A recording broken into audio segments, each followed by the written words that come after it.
let's get to the program. Let me introduce our speakers who are going to speak in the order that as you see them down here. Ambassador Roger Harrison, the young man on the far side of the table.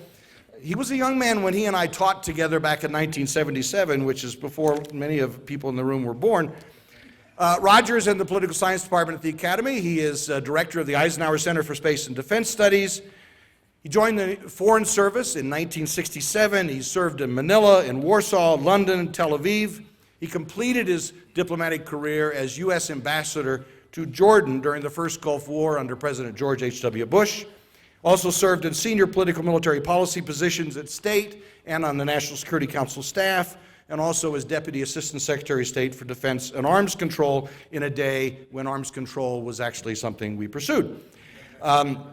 He first taught at the Academy back in 1977. He's returned to Colorado Springs a number of times and did a stint at Colorado College as the diplomat in residence, and he's been back teaching at the Academy in various capacities, but all of them very prestigious professorships since 2003. He received his PhD in government from the Claremont Graduate School, and Roger's going to tell us a little bit about the Middle East. Next to him is Professor John Williams. He's taught East Asian history at Colorado College since 2004, educated at Indiana University, Harvard, and the University of California, Berkeley. Wrote his PhD dissertation on the Chinese civil service exams and early 18th century political culture, published widely on late imperial and 20th century Chinese history, and he offers courses on all periods of Chinese history as well as the histories of Japan and Korea. So John is going to talk to us a little bit about that big country with lots of people that we don't really care much about. We never think about them. In the middle, Bill Berry, currently an independent consultant specializing in East Asian security issues, an adjunct professor of political science at Colorado State Pueblo, career military officer. He retired from the Air Force as a colonel in 1997. He served in Vietnam, the Philippines, Korea, and Malaysia, where he was the air attaché. He's taught at the Air Force Academy. He and I taught together once upon a time, decades ago. We won't talk about that. The National War College and the Asia Pacific Center for Security Studies. Received his PhD from Cornell and has written and lectured extensively on topics related to East Asian and Northeast and Southeast Asian security issues. And as I mentioned, he also serves on the board of the World Affairs Council here as Vice President for Education. Next to him is Tim Sandusky, another colleague in the Political Science Department at the Academy. He's the State Department Faculty Advisor at the Academy. He joined the Foreign Service in 1984. Before coming to Colorado Springs a year or so ago, was Consul General, U.S. Consul General and the Consulate General in Yekaterinburg in Russia. His previous overseas postings included Krakow in Poland, Georgetown, Guyana, Moscow, and Jakarta. And there's nothing to connect any of those. That's the Foreign Service, right? He holds a law degree and a master's degree in Russian and East European Studies from George Washington University. And last, but certainly not least, Dave Hendrickson has taught at Colorado College since 1983, professor of political science, the author of 7 books, including Union, Nation, or Empire, over international relations, 1789 to 1941, and Peace Pact, the lost world of the American founding. As a graduate of Colorado College, he holds a PhD in political science from Johns Hopkins. So please join me in a welcome to this tremendously distinguished panel.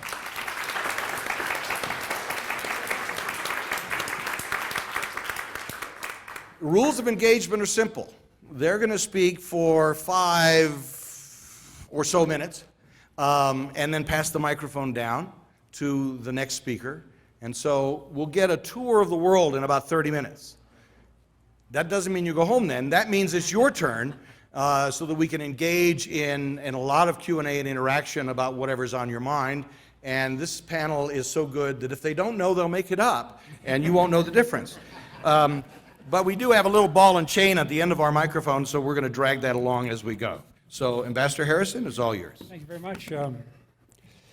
Well, I'll take no more than 5 minutes to give you a survey of the Middle East. And then we hope in the question period, I think I speak for my colleagues up here, that you'll have some interesting questions and maybe set us against each other, which gets some real conflict going up here. After watching the Republican nominating debates, you're getting used to that sort of thing. And I'd kind of like to do that too. I could do Newt to Dave Hendrickson's Mitt.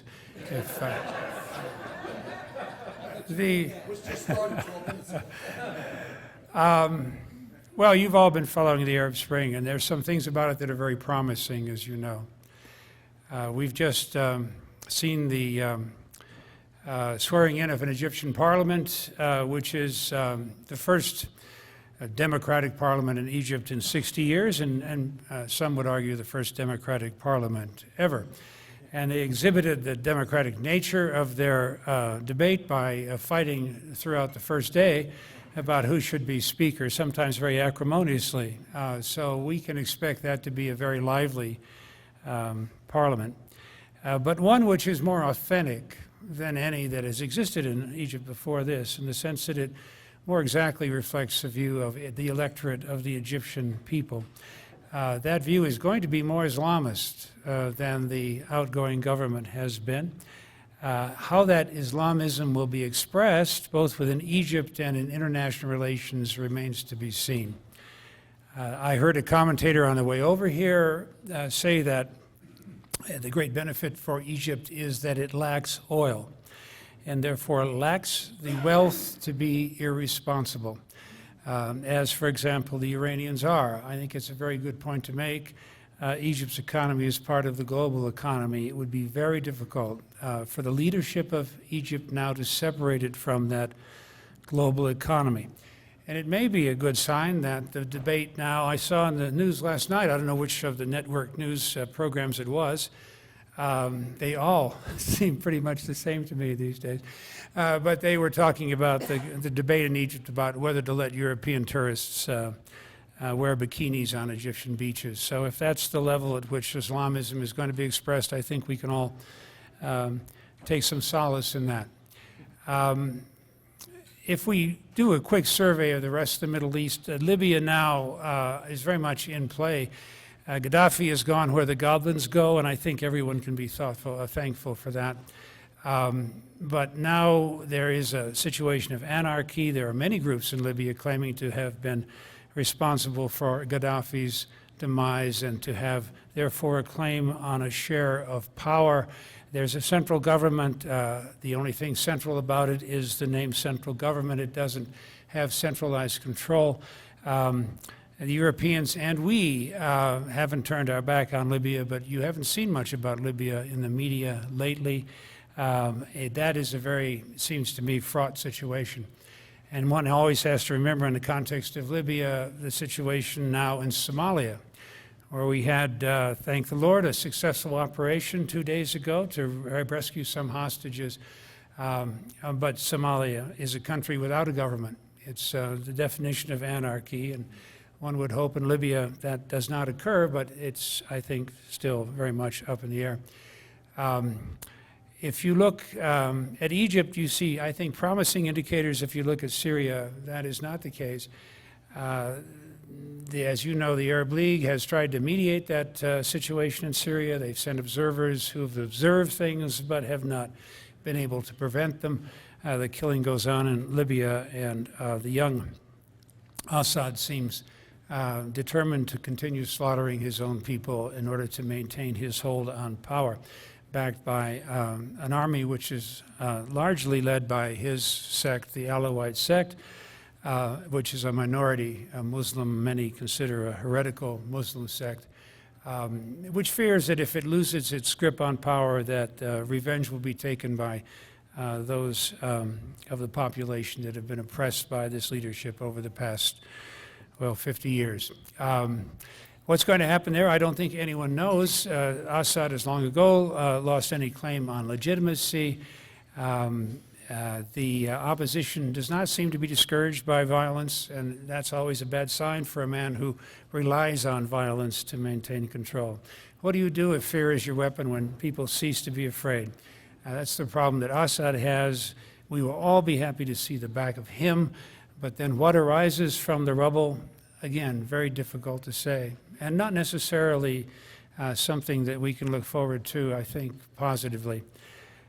Israel. Well, David Hendrickson's going to talk about Iran, and you can't talk about Iran these days without talking about Israel as well. The big issue now is possibility of Israeli military action against the Iranian nuclear facilities and whether or not the decision is going to be made. But the other thing to notice in Israel also, I think not a very positive development, and that is the rise of the far right. Oh, up here? Oh, good. You'll get my panting then.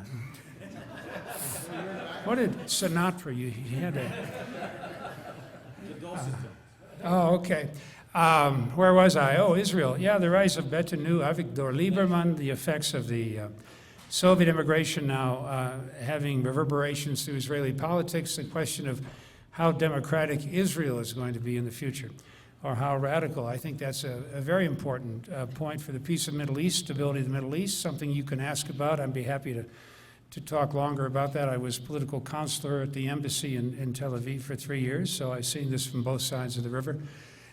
Jordan, the king there, made haste, as many of the rulers of the area did, to buy off his population after the events in Tripoli, and everyone got pay raises. But Jordan is a country on the dole. It's getting great subsidies now from the Saudis and from the Gulf and from us, up to 40% of gross national product for them, which I'm happy for them. It was less when I was ambassador then, and therefore we were less popular at the time. I'll yield the floor because I think my 5 minutes is up, but I hope I've raised some questions for you. We can explore further in question time.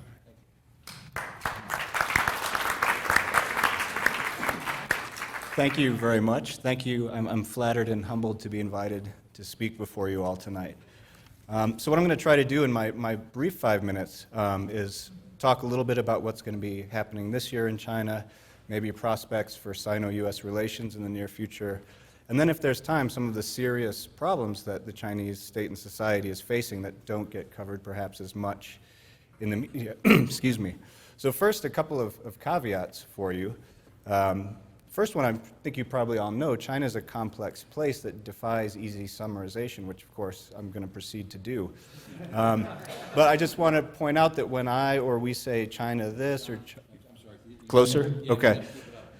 China this or China that, one of the kind of effects that has on our thinking is it presents an object that is perhaps seen to be more unified than it actually is. In other words, if there's a notion that Beijing can actually control what happens all the way down to the county and provincial level, that's actually certainly not true, and many sort of contradictions within the Chinese political system arise from that tension between the center and the periphery. So that's the first one.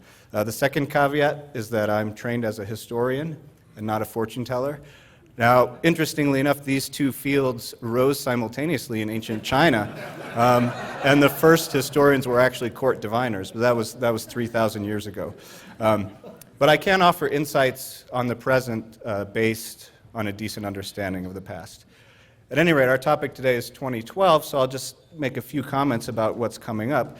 Probably the biggest thing that's going to happen in China this year, at least that we know right now, is the 18th Party Congress of the Chinese Communist Party, which will take place in October. And this is going to bring about a leadership transition that's not only limited to the General Secretary of the Communist Party, who's the #1 leader, but also the Premier, who sort of ranks as the #3. Beyond that, the Politburo, which is the 24-man, so far they've all been men, body of the party that sort of runs the country, it itself is governed by a standing committee of 9. Okay, so I don't want to put you to sleep here, but other than the 2 men that will become the Premier and the General Secretary of the party, the standing committee of the Politburo is also going to turn over completely in October. So what is that going to mean? Well, I think the short answer, for now, most analysts believe that in the run-up to this, which happens in October, sort of at the same time as our political season, not much will happen in the sense that the party will try to maintain stability even more so than in the past. Theoretically, we know who at least the main successor will be, but in fact, probably some of the political factioneering, the wheeling and dealing about these other promotions may well still be going on throughout the summer.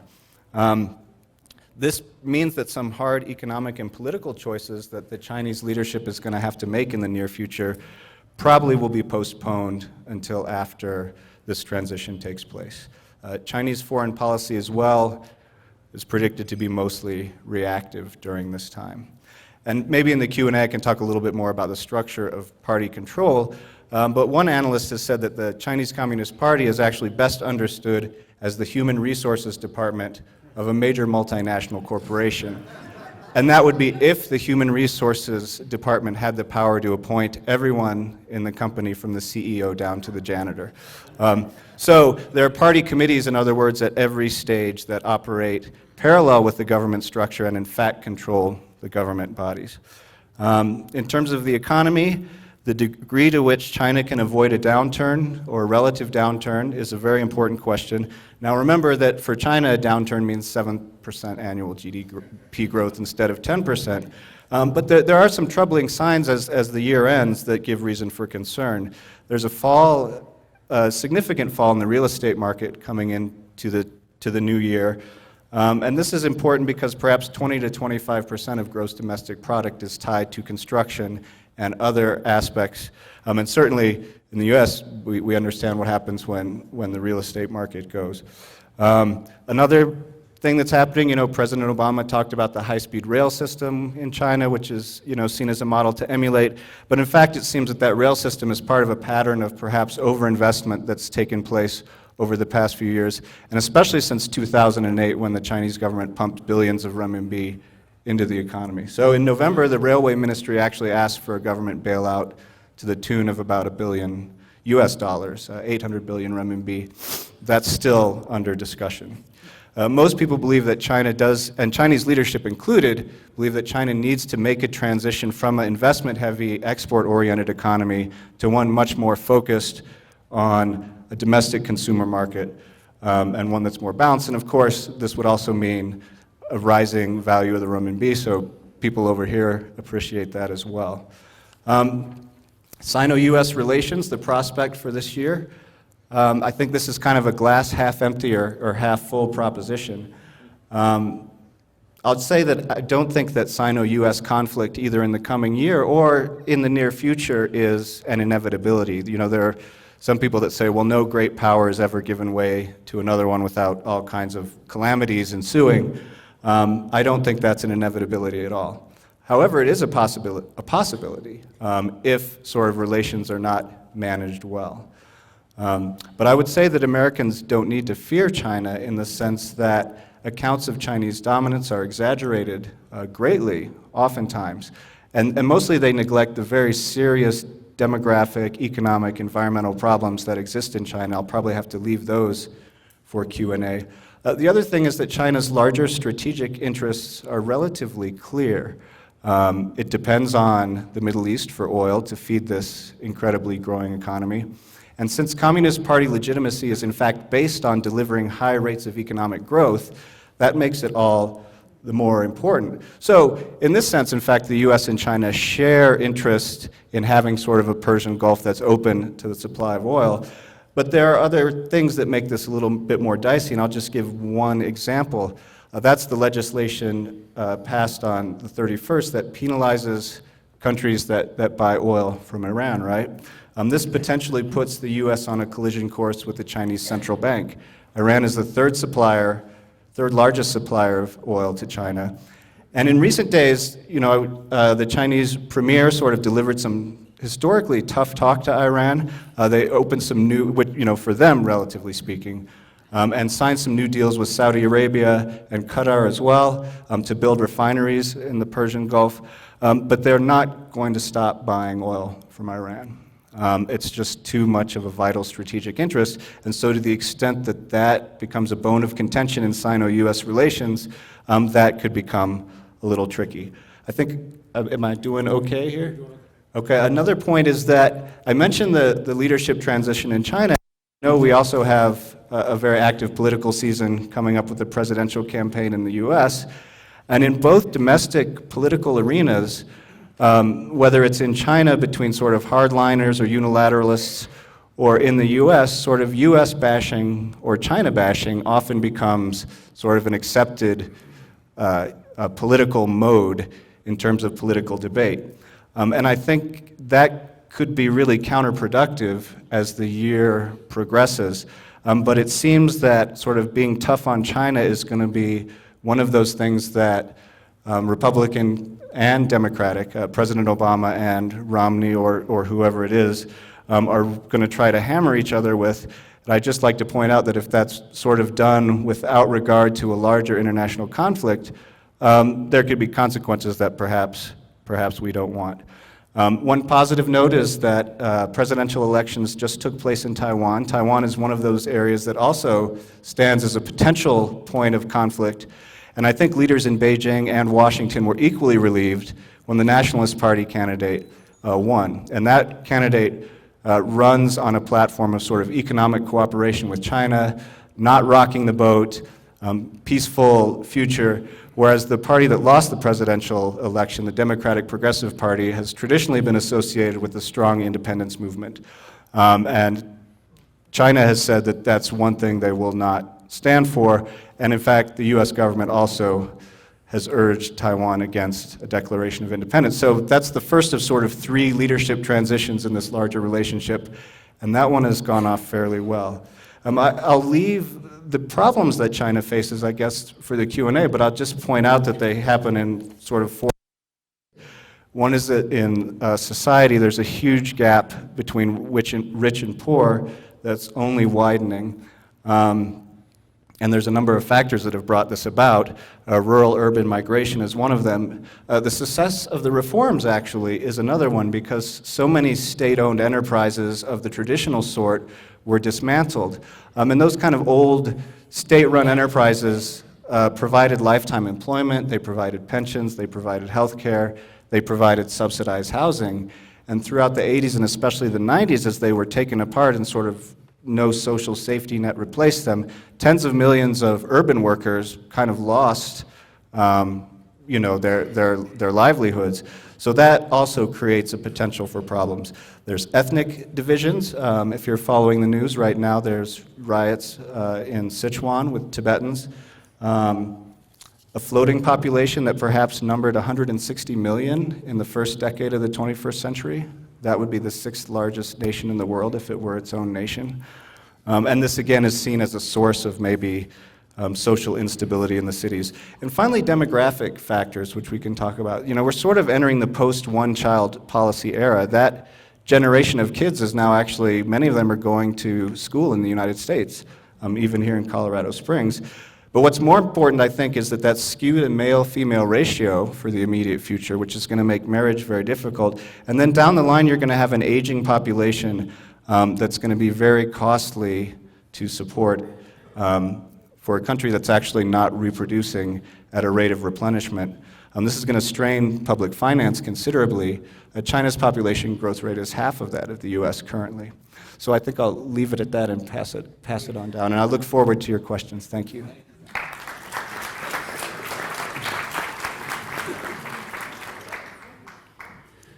Thanks, Guy. Thank all of you for coming. What I have been assigned to talk a little bit about tonight is the ongoing succession process in North Korea.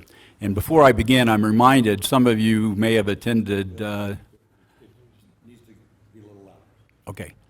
Some of you may remember Don Gregg was here about a year ago and spoke to us on Korea. And Don was a former American ambassador to South Korea, but before that he had spent most of his professional life in the CIA. And his line about North Korea is that it is the longest running intelligence failure in the history of the United States. So when you have a country that is as opaque as North Korea is, it's difficult to sometimes make sense of what's going on there, particularly on a topic like political succession. But what you have in North Korea that we know for sure is the Kim dynasty, where you've had political power pass from father to son and now grandson. And I'll talk just a little bit about each of those 3 individuals and sort of the preparation for the succession process that occurred in each of those instances. Now, Kim Il-sung, the great leader, was a guerrilla fighter against the Japanese in World War II. He had a lot of legitimacy with the Korean people because of his anti-Japanese background. So when he came to power in 1948, which was when North Korea came into existence, he was beloved by the vast majority of the North Korean people, and that continued through the whole 46 years of his political power. So from 1948 to 1994, Kim Il-sung was the leader, and the undisputed leader in North Korea. In 1994, at the age of 82, he died of a heart attack relatively suddenly.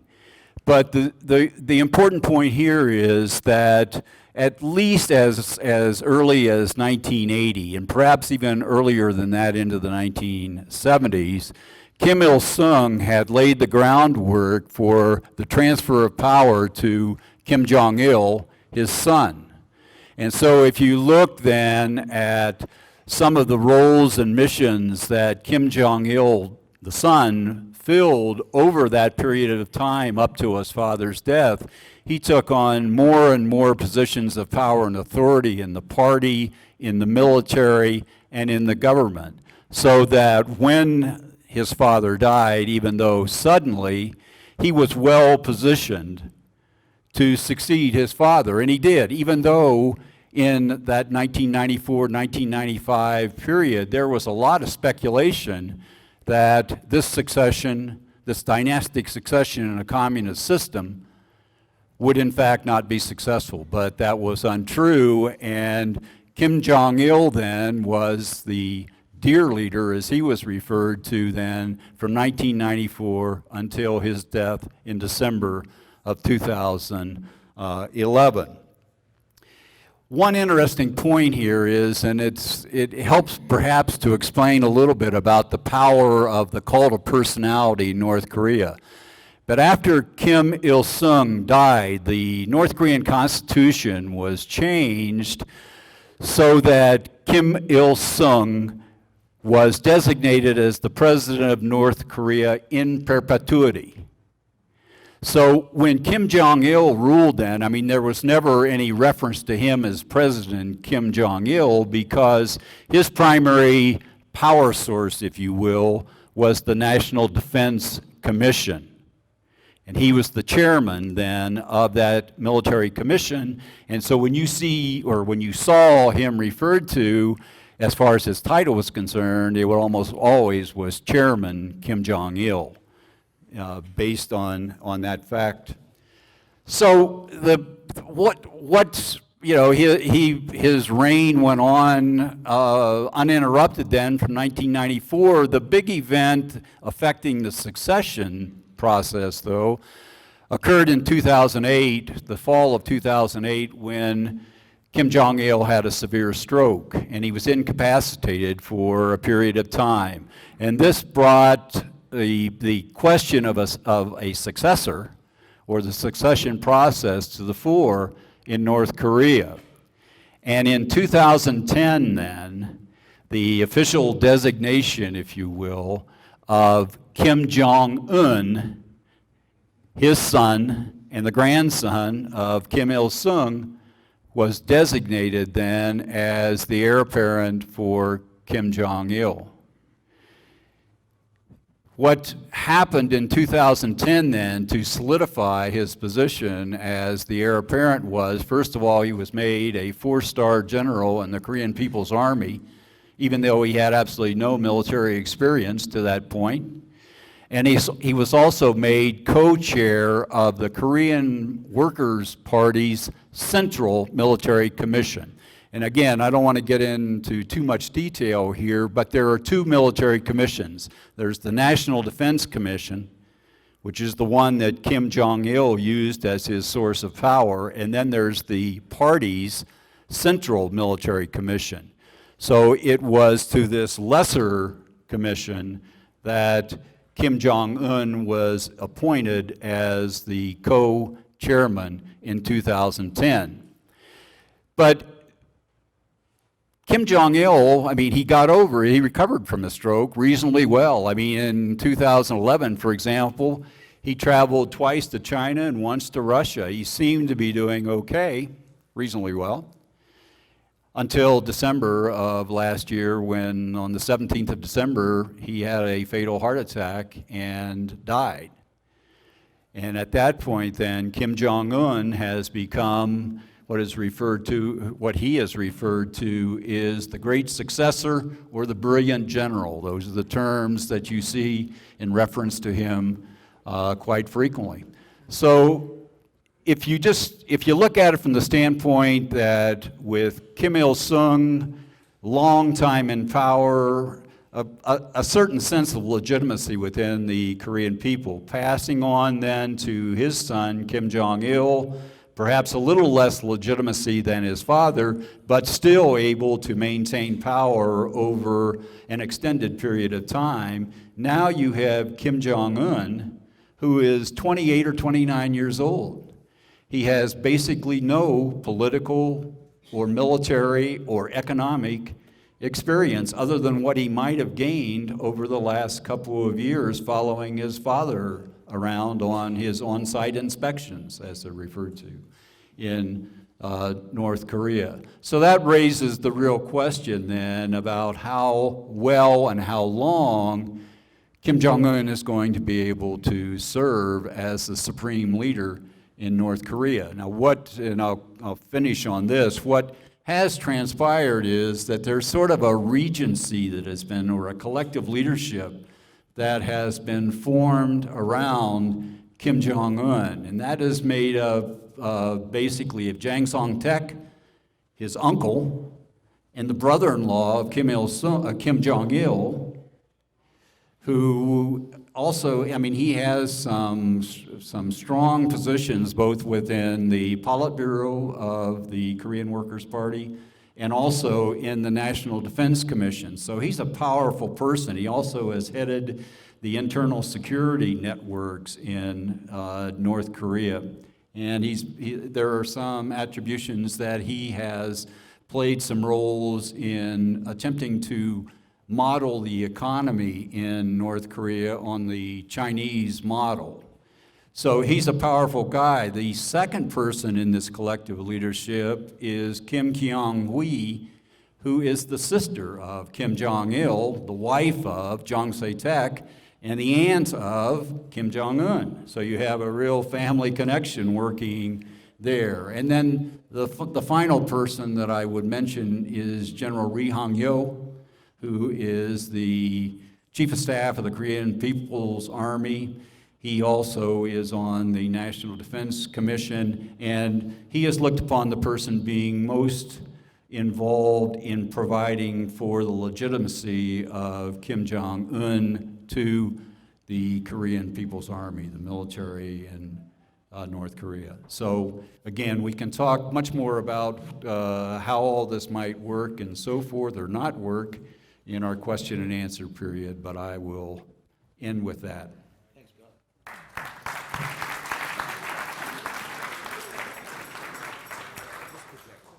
Thank you very much. Thank you to Sky for inviting me to participate in this panel, and I really look forward to our interaction and the informal exchange.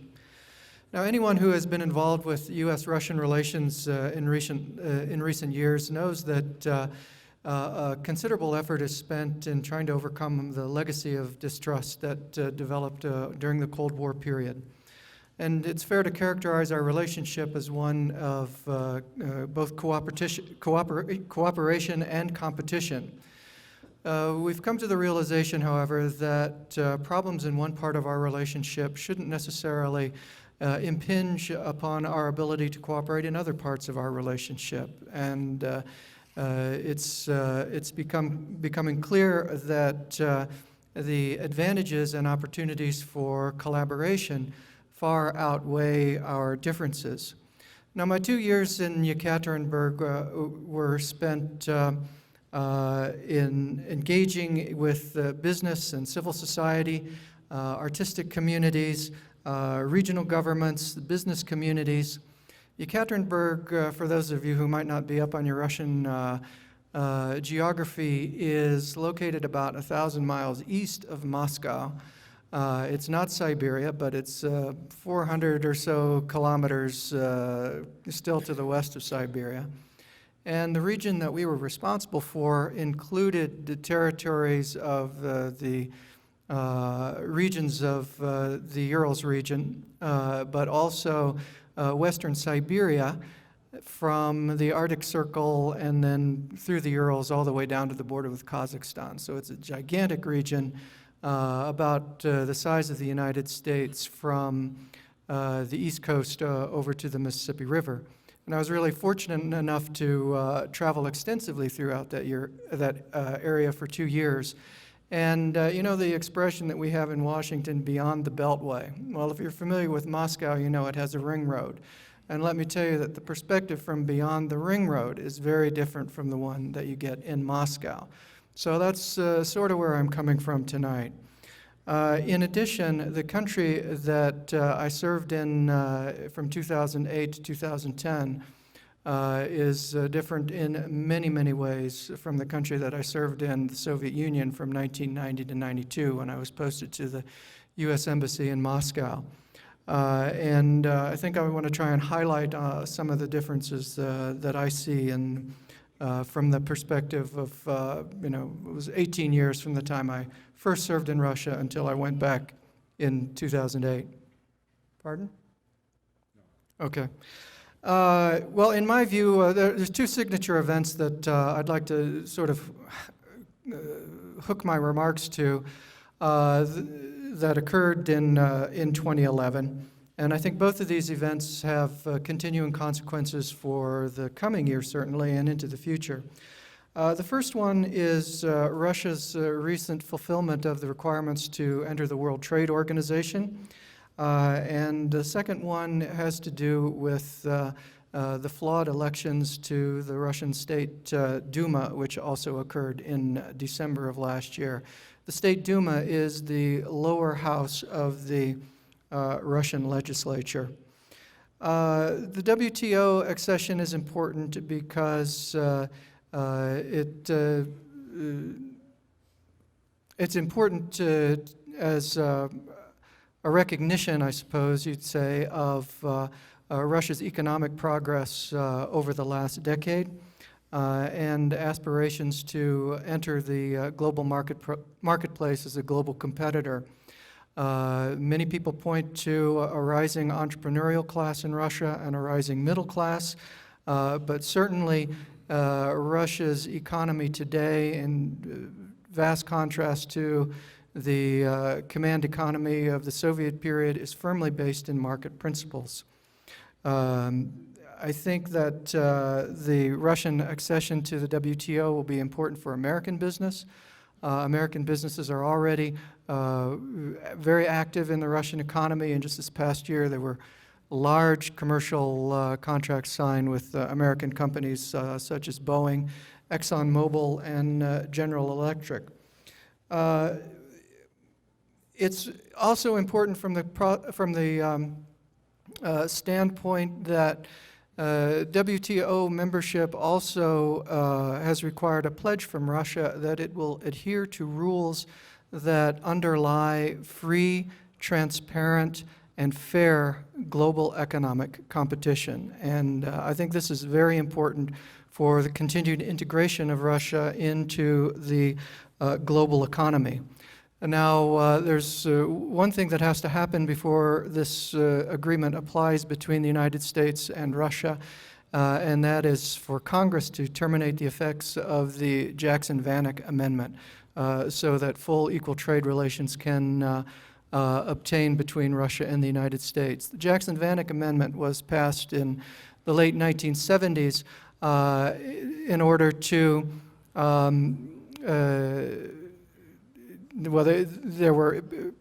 freedom of immigration was at issue, and the United States would not extend most favored nation trading status, as it was called in those days, to the Soviet Union unless certain benchmark levels of immigration of Jews were achieved.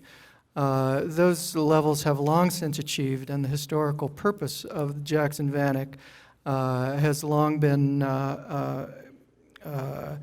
the purpose has been achieved with the emigration of tens of thousands of Jews emigrating from the Soviet Union. Now, I mention the WTO because I think it's symbolic of the concrete examples of the continuous processes of integration of Russia into world economic structures. In addition, I have to point out the effect of technology on Russia today. There was a recent news report that said that Russia has the highest number of internet users of any country in Europe. And right now, the technologically savvy generation of young people that is just about ready to graduate from college is the first generation of Russians who never had the experience of living under communism. I think that is also highly significant. In addition, Russians are seeing the world in a way that was impossible in the past. In the late 80s, the U.S. Embassy in Moscow, if my memory serves correctly, issued maybe between 5,000 and 10,000 visas to Soviet citizens to visit the United States. The first year I arrived in Yekaterinburg in 2008, the embassy in Moscow, the consulates in St. Petersburg, Yekaterinburg, and Vladivostok issued 120,000 visas. And I'm sure that total has increased in recent years. In addition, many young people have come to the United States under various programs to gain employment experience, and anecdotally, the parents of these young people that I encountered in my travels in Russia all said that their children came back changed. A new Hyatt hotel opened up in Yekaterinburg while I was there, and the vast majority of the staff were college-age kids who had passed through that program and gotten work experience in the United States. So there's a lot of success there.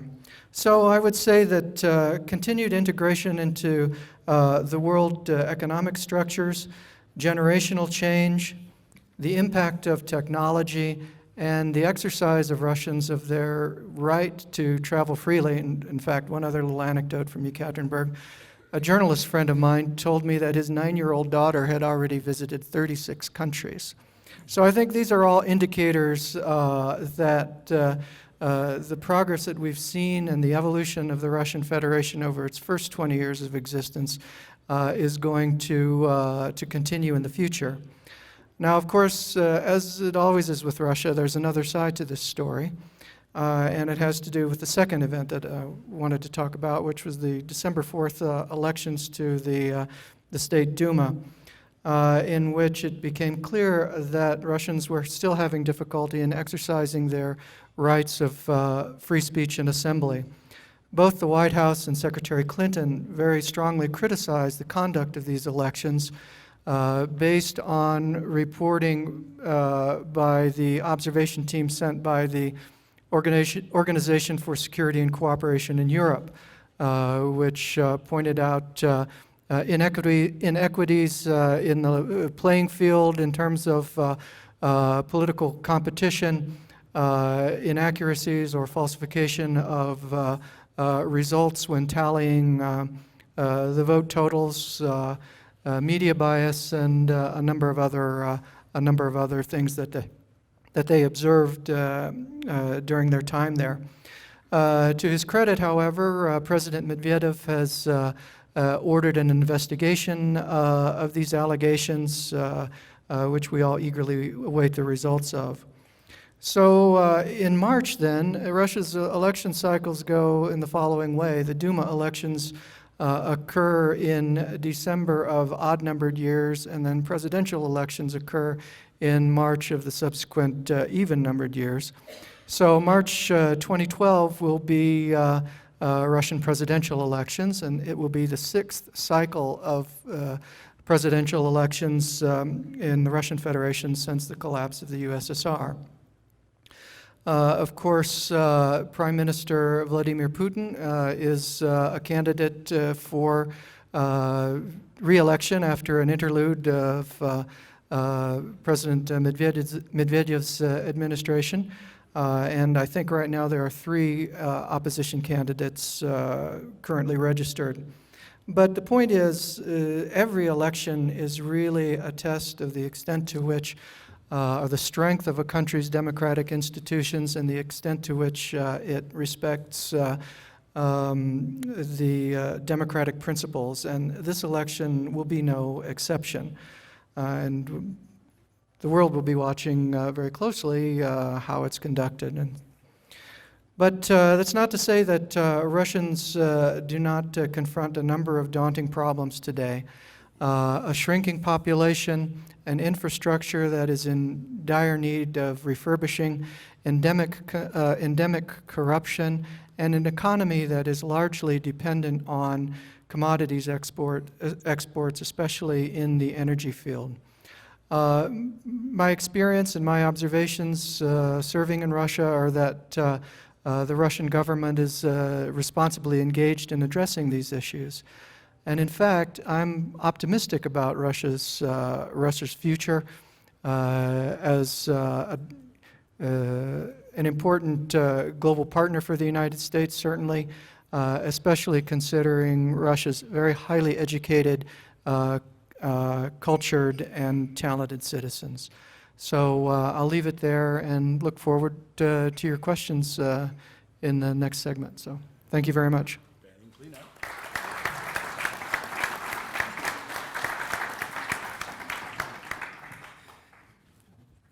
Sky asked me to bat cleanup at this panel, and I feel more like the ninth hitter after these distinguished predecessors of mine.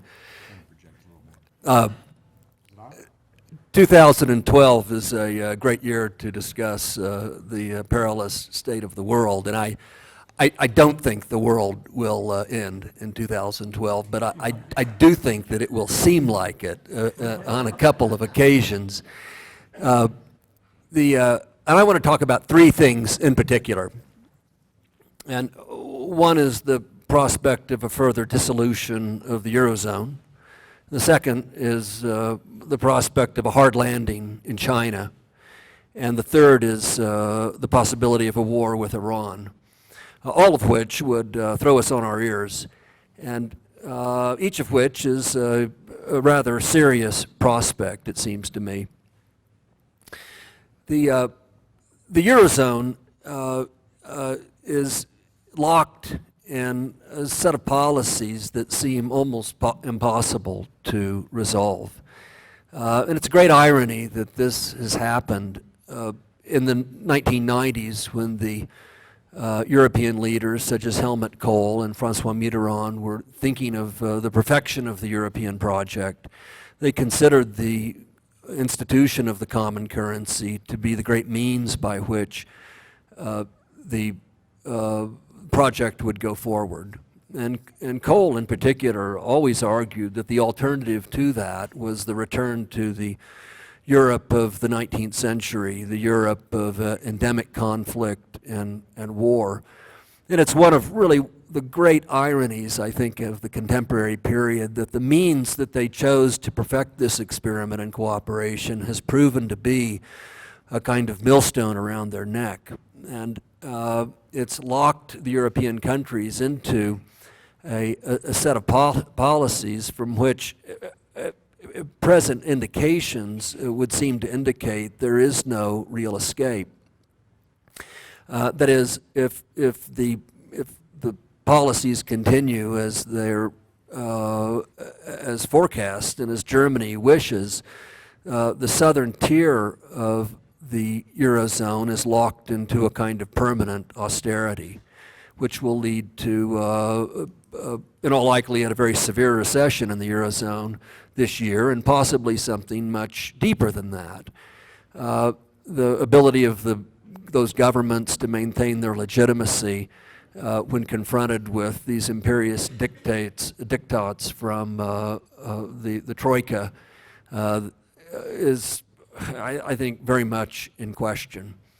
And yet at the same time, Germany, perhaps understandably, seems reluctant to do the thing which is necessary, which is to underwrite some kind of further strengthening of the European experiment, and above all, the underwriting of a common European bond. And that seems to me to be the only thing that would really afford the prospect of some kind of relief from a deepening of the economic contraction in the Eurozone. And as I say, it is really a tremendous irony that it has worked out like that. Is that better? Sorry. I have a problem with microphones. That is the first danger that I think is confronted. And while there's been some kind of a relief in the markets over the last several weeks, the euro has rallied a bit. Probably that's just a short covering rally, and the difficult fundamental choices remain. The second danger is the prospect of some kind of hard landing in China, and I embrace very much the remarks that John made earlier about China and China's vulnerabilities. I want to emphasize, underline the degree to which the recovery from the great financial crisis of 2008 was owing to China's unprecedented stimulus package. We often condemn the stimulus package at home, but it was a nothing compared with what China undertook. But this has exacerbated really a profound kind of structural imbalance within China and within the world economy more generally. China spends something like 50% of its GDP on investment, and it has a highly unbalanced economy. It's advanced its infrastructure some 30 to 35 years. And that economic model depends very much on being able to export to the Eurozone, to the United States, and that's very much in question for them. So they've developed, in effect, a massive underperforming loan problem in their economy. There's also, I think, a lot of reason to view with suspicion the Chinese economic statistics which are published. This does still remain, in many respects, a command economy, and their economic statistics are generated really from the top down rather than from, as in the West, the bottom up. And I think there's reasons to question the veracity of some of the figures that we're presented with. So whether that unwinding takes place in 2012 or subsequently, it's clear the government has, whether it will is unclear, but it's clear that the government has a lot of resources. And the economic accomplishment in China and the transformation that has taken place over the last generation really is one of the extraordinary things in the history of the world. But at the same time, it has entailed these profound structural imbalances that I think we're beginning to see come home to roost. And you can see that particularly in the, as John mentioned, the real estate markets, and above all the commercial property market, where the amount of infrastructure that has been built up has no income to support it. And so ultimately a banking system that's insolvent is, I think, the prospect that we're looking at. And I think that has implications for American foreign policy. I very much subscribe to John's view that we have a tendency to exaggerate the threat posed by China. It has such massive demographic, economic problems that its ability to menace the West, and its desire to do so, I think, is very much in question.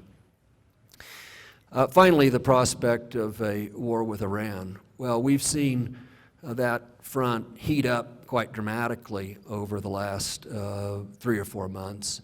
The fifth Iranian scientist has been assassinated, probably by Israeli agents, most recently. There have been threats out of Tel Aviv, and that time is running short with regard to the Iranian program. The Republican candidates for the presidency really seek to outdo themselves in issuing threats against Iran. And this despite the fact that we have a situation in which I think if you were to poll ordinary Americans about the wisdom of the preventive war launched against Iraq in 2003, that you would not get a majority on behalf of that undertaking today. So there's a kind of casualness with which that has been bandied about in American politics that I think is alarming.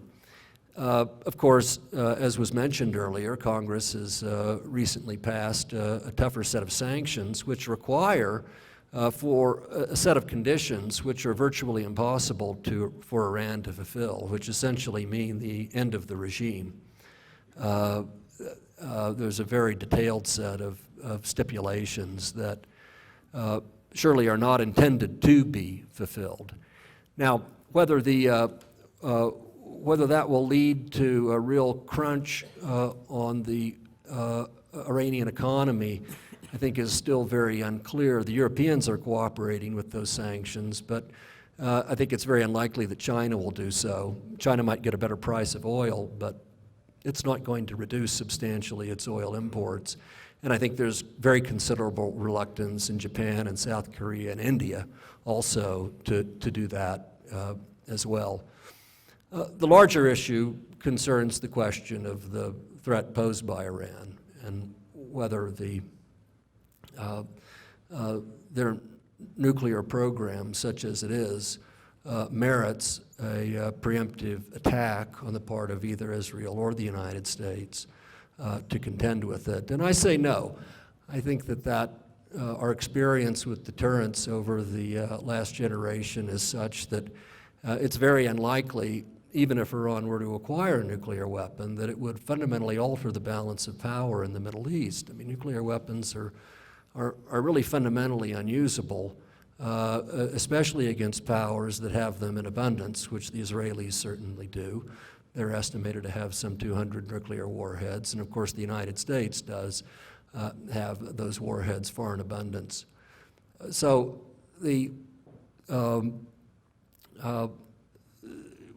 we need to ask ourselves why it is that the Iranians have been so insistent on pursuing that, what they represent as a civilian program. And I think it's fair to say that they probably would like to have a nuclear capability that they could potentially move to over a period of time if they were faced with threats to their sovereignty or survival. But really it seems to me that the fundamental reason is a kind of civilizational self-regard that just finds it intolerable that they should be denied access to technological achievements which are common to other civilizations. And it's not just the Islamic government of Iran that feels that way. That program is very widely supported among the population at large. So I think that we need to. There's a lot more that can be said about that Iranian threat and the danger of a war. I think I'll stop now, and if those of you who wish to raise questions about it may do so. But I do think that we need to take stock, pause, and consider the wisdom of marching towards a situation where war seems the only possible outcome. Thank you, David. Thank you, all of you.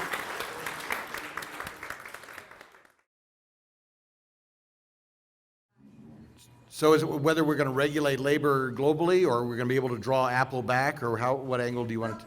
Is there anything we can do to address that question? All right, and I think just a little background. I think at a recent meeting, I think President Obama was meeting with a whole lot of people last August, I think, and Steve Jobs was one of them. And he said, "How do we get iPhones made in the United States?" And Steve Jobs' answer was, "They're not coming back." And so your question, Peggy, is really, can we do anything about that? Can we do anything about global labor, or is this a totally global labor marketplace? Who wants to take that? Well, I don't know if I'm familiar with the Foxconn situation, right? And they manufacture something like 40% of the world's consumer electronics, right? It's not just Apple, but Hewlett-Packard as well. And you're talking about probably the reports about working conditions. You know, Apple claims that it's their consumers that force them to do this, right? They say we want high quality and low prices, and they don't necessarily dig into the suppliers, or certainly the suppliers of their suppliers, right? I would only point out before maybe passing it on is that I think it has to start with sort of a consumer backlash, and that seems to have, for example, Nike and some other large multinationals that have felt a consumer backlash and then sort of fixed some of the problems. Now, Apple, they have this code of conduct, right, that they promulgate to all their suppliers, but it's very hard for them to police it, especially in China, given that situation. So I don't know if it can happen at any level other than sort of consumer pressure before you get into all kinds of intractable sort of issues there. Just a quick comment. I think a prior question is what makes these American companies, what makes Apple an American company, what makes Intel an American company. I went to Intel's headquarters. We do some cyber stuff, and I was talking to their vice president. He was telling me about the new computer chips they have, or actually their CPUs, central processing units they have in the pipeline, and they're going to be 3 or 4 or 10 times as fast as the ones that they are marketing now. And I was thinking, you know, USA, this is wonderful, we're ahead. But then it occurred to me, we're not ahead, Intel's ahead. They'll sell it to anybody who has the money to buy. You have to have $5 billion, by the way, in order for them to start a factory. I was talking to this guy, I said, you know, it's a shame you didn't open your plant in Colorado Springs. And it was a terrible shame. I know some people went broke because they didn't open it. He didn't know they'd ever built it. So I have a real question. The Supreme Court thinks that they're citizens and should have the rights of citizens, but I don't think they have any of the characteristics of citizenship. And I think we all have to. Come to terms with that reality. Dan. Question on Turkey. Turkey. How significant is the drift from secularism to the effect on NATO and Western Europe? The effect in Turkey of a drift, and I'm quoting from Dan, a drift from secularism. And what are the implications for NATO, U.S.-Turkish relations, the Middle East, and the cosmos? It's me. Oh, okay. I think the drift is not all that serious an issue for us. I think the Turks now see themselves as a bridge between the Islamic world and the West, greatly affronted by the treatment of their application to join the European community, which, as you know, has been in abeyance. You may not know that there are 24 criteria they have to meet in order to join the community, but the criteria within the criteria keep changing. So that goal always recedes for them. And I think that hope is therefore vanished in Turkey. And they're looking more to extend their influence to the east, to the emerging Turkic republics on the southern rim of what used to be the Soviet Union. But I think discouraging in Turkey is the issue of press freedom and the drift toward totalitarianism in that sense. But encouraging is the Turkish position on the events in Syria. Among other things, the Turks have given a safe area for Syrian dissidents in the southern part of Turkey. So one of the main props for the ongoing insurgency in Syria is, in fact, the Turks, which I think is a benevolent influence, especially with a country with whom they have been traditionally allies. So some discouraging things, some encouraging things. Of course, in NATO, the other question is the future of NATO, what NATO is going to be doing, whether NATO is still relevant in the modern world. And if so, what the Turks' role in that will be. I think all these things are kind of up in the air. I don't know that maybe some of my colleagues would like to comment on that. None seem eager to. David? Sure, David is here. We always count on David. anybody who did Europe, China, and Iran in 5 minutes. Well, yeah, I agree with what Roger said. I should mention that they have assumed not only a prominent role with regard to the Turkic-speaking peoples, but in the Arab world. I mean, they really do constitute a kind of an extraordinary model of success for the various revolutions that have occurred as part of the Arab Spring. I don't think that their objection to the difficulties that they faced in joining the European Union are particularly well grounded. The Euro crisis really shows that the Euro area expanded too greatly. And if the Euro area is going to be anything, it actually has to call a halt to any further expansion. It's really, in many respects, nothing personal, as it were, against the Turks, but has to do with the fundamental viability of the EU. And arguably, it expanded almost too much over the course of the last couple of decades. The only point I'll add is that my sense is that within Turkey that the appeal of the European Union is much less than what it used to be, and that's important. And there have also been a number of speeches coming out of the Turkish government and the intellectual elite reminding us about the Ottoman Empire, which of course is not something that those who were in the Ottoman Empire but are no longer in the Ottoman Empire don't find that terribly appealing either. So we have a question in the back, all the way in the back. Go ahead. No, go right ahead. Okay, I have a high-tech company that does business around the world. I've been approached by Russia 3 times now to do business with them. I also have an organization in California that wants me to go to China with them to talk about doing business in China. I'd be interested from each of you if you think it's a wise idea for a smaller company to do business in either one of those countries, because can you get your money out, IP theft, corruption, safety, those issues all resolve either in Russia or... The lady is being pursued by Chinese and Russian business opportunities, and the question is basically, is this a wise thing to do? What's the ability of doing business in those countries? You asked if we have any legal liability. Do we have any legal liability? We do not have any legal liability. I just decline it. Tim. Thank you. In fact, I'm not really in a position to make that kind of business advice to you, but the issues that you raise, including endemic corruption, the investment climate in Russia, these are all things that are critical to the future success of the Russian economy and its ability to attract foreign investment and foreign business. It's also true that under President Medvedev, there have been movements towards, certainly a commitment towards fixing those aspects of doing business in Russia so that people like you will have a more attractive market. I'm not really in a position to evaluate exactly how far along those efforts have occurred, but I think you're on the right track and doing your due diligence in thinking about these things.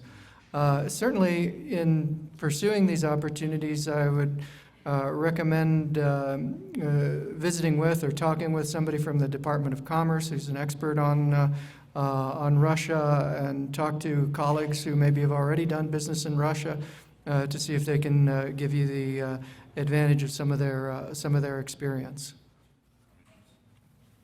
I'm going to pass this to John, and John, particularly address, can you say anything about intellectual property in China? Because I know that's something that the courts have been trying to deal with in China. No, not a whole lot. It's a big problem, and in part it does have to do with this issue of central versus local control. I mean, every once in a while the central government will ratchet up an anti-piracy campaign that will accomplish some limited short-term goals that they can sort of put on display for their interlocutors, but it does remain a large problem. Other than that, I would just sort of second the comments of my colleagues. Certainly corruption is huge in China. It's a giant problem. It's in fact sort of the lubrication that makes the machinery of this crony capitalism work. So I'm not sure it would be, well, no, I probably shouldn't go there, yeah. Go talk to the Department of Commerce. Peg. Go ahead. John said earlier that he would speak about demographics in China, and particularly the lack of female. More on gender imbalance and the demographics of China. Right, well, that's just another potential cause for social instability, right? Especially among migrant laborers and rural farmers. And to the extent that that's going to come home to roost in the near future, there's going to be a real problem with young males who, I can actually bring in some Chinese history here. It's precisely this demographic that is involved in the major rebellions in Chinese history, that it's overthrown imperial governments, or at least created widespread problems, is kind of single men who are out of work or have minimal prospects. And so that's part of the risk, is that you are going to create that, and it's going to happen sort of at the bottom of the social class system, and it could be really destabilizing. You see it changing? It already is changing, as a matter of fact. So even in the countryside recently, you know, they sort of had to give way and modify it. That's where most of the resistance to it occurred, was in the countryside, because rural families are much more dependent on that extra labor. The problem in the cities is that, you know, that it's accomplished its aims fairly well, but you still have kind of overcrowding and a massive population coming in. I would say probably sort of the horror stories and the tightness of that control, we've probably passed probably the most intense period of that. It's not going to go away completely, but it's going to create other problems down the line, especially in terms of an oversized aging population without a population of young citizens to sort of finance their care and so forth. Yes, Sue. I wonder if they've whetted our appetites, and I'm wondering if they can each give us the name of one or two popular, available sources that we can use to keep up a little bit with all your subjects.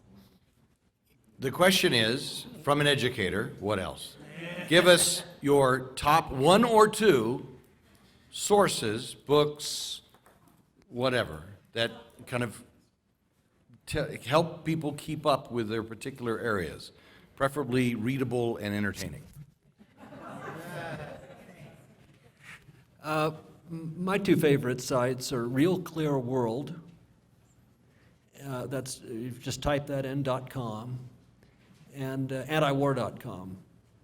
And the first has just a tremendous variety, you know, about 15 articles a day, drawn from a whole variety of different publications. It's really good. And then antiwar.com also has excellent news and editorial coverage of America's. Antiwar.com. Yeah. Thank you. Well, for Russia, you know, I still rely heavily on the old standards, New York Times and Christian Science Monitor. I think they offer excellent coverage. There's a book that came out last year that I found very insightful by Daniel Treisman. It's called The Return. I would recommend that.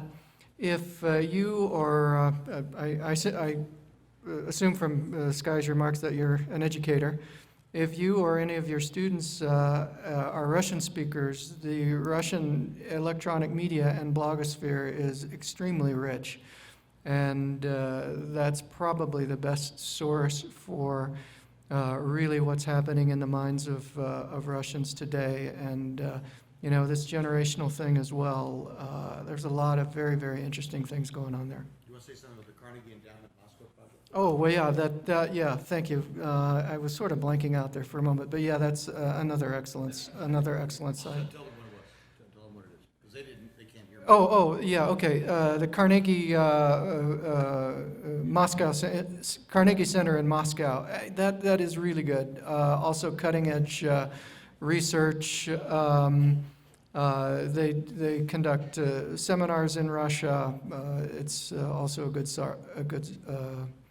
site as well. Brookings as well. Yeah.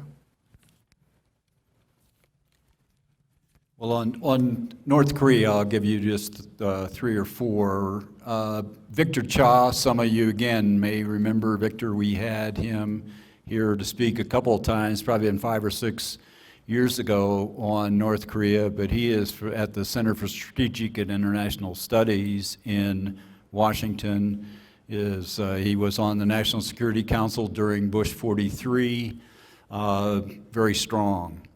I'd also mention the International Crisis Group, which does a lot of in-depth reporting on a number of international issues, but North Korea shows up 2 or 3 times a year. The Economist, if you're just looking something off the newsstand, excellent source.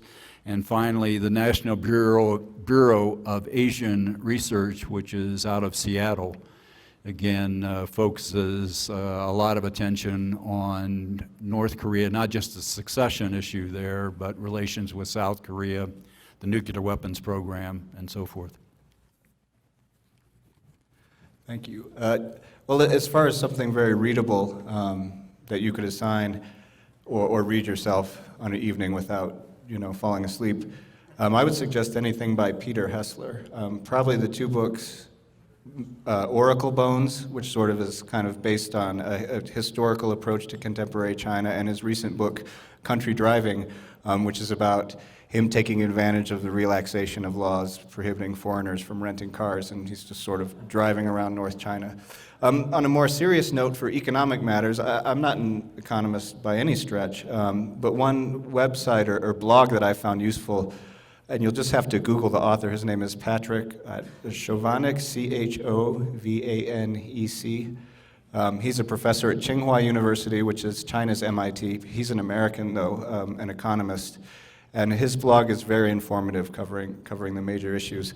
The other kind of, The Economist, New York Times, those places as well. And finally, probably another thing that would be good for kind of a general audience, a historian out of UC Irvine, his name is Jeffrey Wasserstrom, and he published a book, I think it was last year, called What Everyone Should Know About China, and it was part of a series that sort of addresses kind of issues that are in the news for an educated audience as a shortcut to understanding, and also addressing the major misconceptions Americans have about China.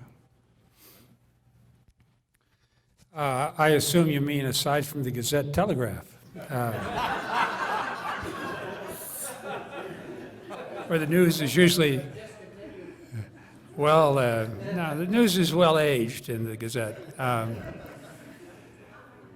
The wonderful thing, as I tell my cadets, is that there's no need to be curious anymore. There is a huge need to be curious, but your curiosity can be instantaneously satisfied. For example, all of the major publications in the Middle East, major newspapers, have English language websites, and you can go take a look. Al Jazeera's website is actually very good.